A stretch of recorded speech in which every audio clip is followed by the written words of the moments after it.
шабакаи қадамшои Соев обуна шавед. Тӯҳматҳои ноҳақ мисли ӯ занҳои соҳибмаълумот инҷо хеле зиёданд.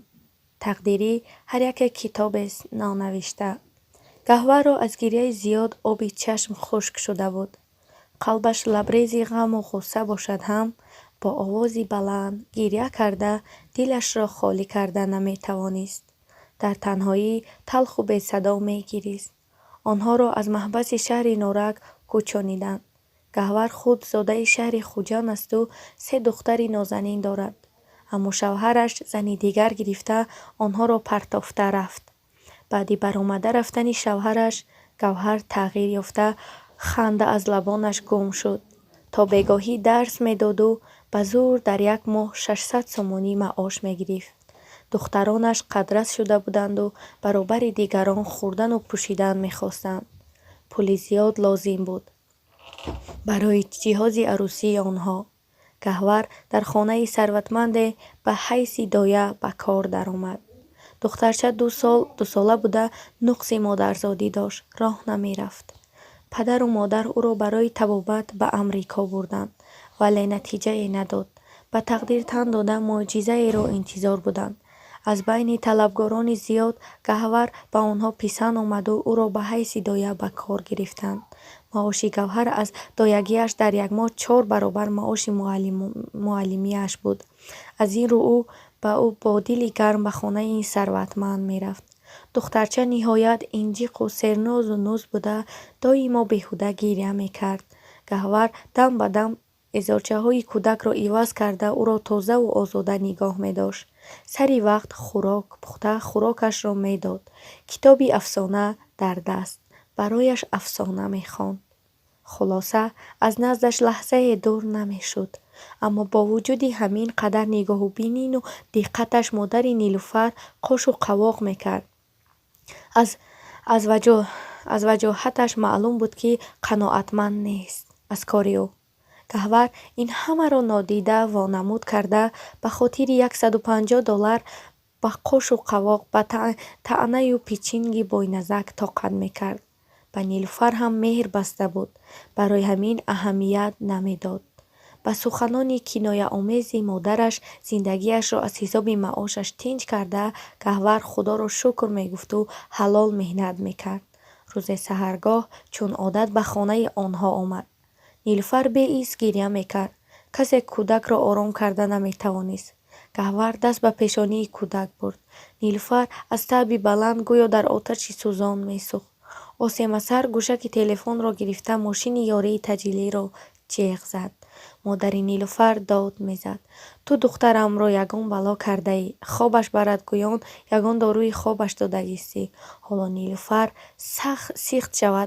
сиҳат шавад, баъд ман ба ту гап мезанам. Гаҳвар аз тӯҳмати ногаҳонии ӯ ҳайрон шуда намедонист чӣ гӯяд. мошини ёрии таҷилӣ омад. ба Нилуфар сӯзандорӯи оромкунандаву табшикан гузарониданд. кӯдак ором шуда ба хоб рафт. табибон гуфтанд, ки духтаракро ҳаматарафа ташхиси тиббӣ гузаронида табобат кардан лозим аст. ӯ микроби стафилококкии хун дорад. баъди рафтани табибон модари Нилуфар суханони зиёди носазо гуфта Гаҳварро ниҳоят асабӣ кард. ниҳоят тоқати ӯ тоқ шуду сахт карда чунин гуфт: хоҳар, ту дар синну сол аз ман хурд ҳастӣ. медонӣ, ки ба иззати нафси ман расида истодаӣ. ҳурмату эҳтироми худатро нигаҳ дор. ту чӣ ҳақ дорӣ, ки маро чунин тӯҳмат мекунӣ? магар аз худои тори сарат наметарсӣ? фарзандатро мисли фарзанди худам дӯст доштаам. охир ман ҳам модарам. ҳеҷ гоҳ нисбаташ ба деру раво надидаам. туро ақлат ҷояш ба ми. дурӯғ нагӯ. ту аз рӯзи аввал шавҳари маро таги чашм кардаӣ. боигарии моро, дили туро рабудааст. дод зада мегуфт модари Нилуфар. бас кун. ман аз хонаат безораму аз шавҳарат ҳам. одобу маданият надоштаи ту. магар дар оғили гов калон шудаӣ? ту дӯст ҳастӣ. занҷири тиллои манро ту гирифтаӣ. тӯҳмати навбатии ин зани шатоҳ. охирин қатрае буд рӯи косаи сабри Гаҳвар. Гаҳвар аз худ бехуд шуда ҷониби саодат давид. аз мӯйҳояш дошта ба замин афтонид. ӯро ба чанд шаллоқ зад. ҳамин вақт шавҳари Саодат аз дар даромада онҳоро аз ҳам ҷудо кард ва Гаҳвар гуфт, ки интизор шавад дар толори суд хоҳанд вохӯрд. Гаҳвар гирьякунон ба хона омада қариб 1 ҳафта аз дар набаромад. Шавҳари Саодат занг зада гуфт, ки фалон рӯз ба толори суди шаҳрӣ биёяд. Гаҳварро хонда аз ин суханон охир бегуноҳ ӯро суд карданиянд. Гаҳвар маблағе наёфт, ки сафедкунанда гирад.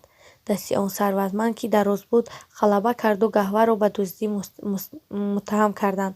Ӯ аз нафаре ба фоизаш $700 амрикоӣ қарз гирифта пули зиреҳи тиллоиро супорид. Хешшутаборон аз ӯ ҳазар мекарданд, бо дуздӣ ном бароварданд, ҳатто фарзандонаш бо ӯ дуруст муомила намекарданд. Боз ба мактаб ба кор омад. Фоизи қарзаш зиёд мешуду ба маоши омӯзгорӣ онро баргардонида наметавонист. Дар фикри тиҷорат шуд. Барои бор овардан ба Чин пули калон дар кор буд. Ягона роҳро дар кори ошпазӣ дар Русия медид. Барои хариди чипта гӯшвораи тиллои аз модараш меросмондаро бо нархи арзон фурӯхт. 3 духтари қадрасро танҳо монда рафтан барояш гарон буд, аммо ӯ боварӣ дошт, ки духтаронаш ба ягон раҳи бад намераванд. Ба дугонааш рахти сафар бастанд. Дугонааш 2 қуттӣ шафтолу гирифта гуфт, ки онро дар шаҳри Москав мефурӯшанд.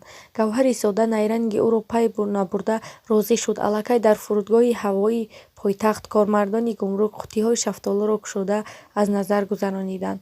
Дар онҳо героин усокорона пур карда шуда буд. Ҳардуро дастгир намуда ба маҳкама бурданд. Гавҳар, ки бегуноҳ буд, дилаш пурбоварӣ дошт, ки озодаш мекунанд. Вале баръакс, дугонаи макорааш аз об хушк баромаду ӯ ба муддати 10 сол аз озодӣ маҳрум гардид. Он тақдири бетадбир, ин чӣ пешомади талхе буд, ки ин занро гирифтор намуд. Гавҳари гирифтори тӯҳмати ноҳақ гашта талху бесадо мегирияду ба саҳифаи мо мепайвандад. Барояш аз Худо фақат сабр мехоҳем. Омин.